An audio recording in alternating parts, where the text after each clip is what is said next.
Hello my dear students, welcome to my channel.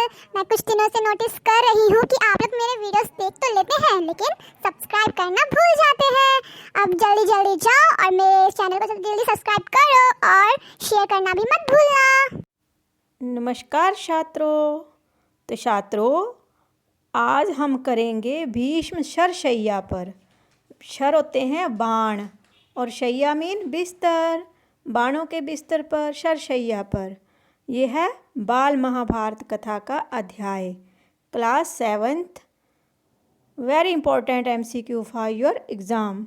Dear student, चलो शुरू करते हैं MCQ। द्रोणाचार्य को किसके हमले के कारण पीछे हटना पड़ा? किसके हमले के कारण पीछे हटना पड़ा था? ऑप्शन से पहले आप अपने अपने आंसर देखो कि सही है या रॉन्ग। आपने सही सोचा या रॉन्ग?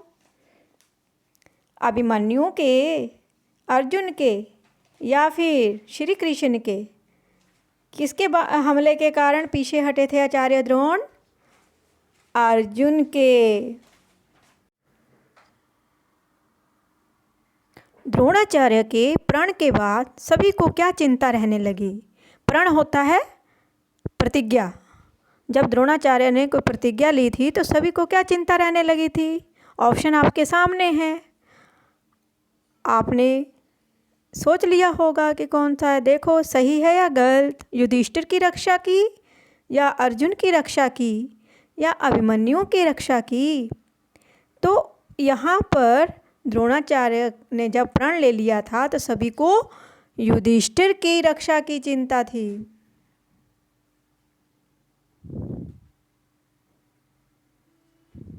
दुर्योधन ने आचार्य द्रोण से क्या अनुरोध किया? क्या अनुरोध किया था? क्या उनसे प्रार्थना की थी? अनुरोध होता है प्रार्थना, कि अर्जुन को मार देने का, अर्जुन को बंदी बनाने का, या फिर युधिष्ठिर को जिंदा पकड़ने का? तो कुछ तो सोच रहे हैं कि अर्जुन को मार देने का, क्योंकि दुर्योधन तो पांडवों का दुश्मन था। तो गलत है। युधिष्ठिर को जिंदा पकड़ने का। दुर्योधन ने द्रोण से कहा था कि युधिष्ठिर को जिंदा पकड़ना है। पितामह भीष्म के बाद कौरवों के सेनापति कौन बने? कौन बने थे? महारथी कर्ण, कृपाचार्य या आचार्य द्रोण? जब भीष्म पितामह शरशय्या पर सो गए थे, लेट गए थे, तो कौन बने थे सेनापति? आचार्य द्रोण। पितामह भीष्म को किसके मुख पर भय की छाया सी दिखाई दी? डर, भय होता है डर। किसके मुख पर उन्होंने डर की छाया देखी? कर्ण के, दुर्योधन के या फिर शिखंडी के? जल्दी सोचो जल्दी, क्योंकि कौरवों के पक्ष में थे ना भीष्म, तो कुछ तो सोच रहे होंगे। कर्ण के।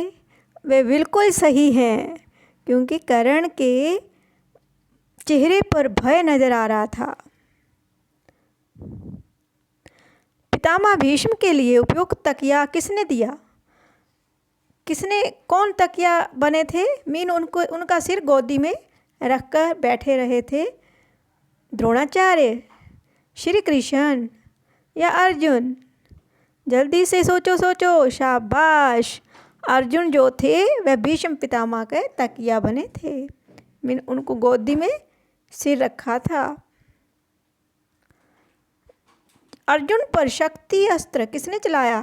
किसने चलाया था? कर्ण ने, भीष्म ने या फिर अश्वत्थामा ने? अब कुछ बच्चे जो हैं वो अश्वत्थामा आंसर दे रहे हैं, वह तो हैं गलत। को किसने चलाया था? सोचो जरा। अर्जुन पर शक्ति अस्त्र भीष्म पितामह ने ही चलाया था।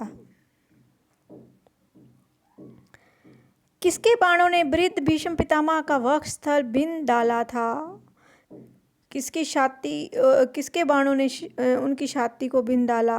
मीन आप महाभारत देखे होंगे तो बड़े अच्छे से याद आ रहा होगा सीन। मुझे तो आज दिन तक याद है कि वो शरशय्या पर कैसे लेटे हुए हैं और अर्जुन ने उनको गोदी में लेटाया और रखा हुआ सिर। शिखंडी के, अर्जुन के या फिर अभिमन्यु के। किसके बाणों से? तो बच्चों वह शिखंडी के बाणों से ऐसे शरशैया पर लेटे थे। शिखंडी ने जो बाण मारे थे उसके कारण उनका जो वक्षस्थल था, छाती थी, बिंद गई थी बाणों से। अर्जुन ने भीष्म पितामह पर बाण किस प्रकार बरसाए? किस प्रकार बरसाए थे? छिपकर, मायावी युद्ध कर, या फिर शिखंडी की आड़ लेकर। तो बच्चों ये पांडव जो थे वे बड़ों का रिस्पेक्ट करते थे, इसलिए वो आमने सामने युद्ध नहीं कर पा रहे थे। तो उन्होंने, अर्जुन ने शिखंडी की आड़ लेकर शिखंडी के पीछे से बाण चलाए थे। मजबूरी थी ना, इसलिए। 10वें दिन के युद्ध में पांडवों ने किसे आगे किया था? जब 10वें दिन का युद्ध हो रहा था, पांडवों ने किसे आगे किया था? भीम को, शिखंडी को, या फिर अभिमन्यु को? तो 10वें दिन के युद्ध में पांडवों ने शिखंडी को आगे किया था।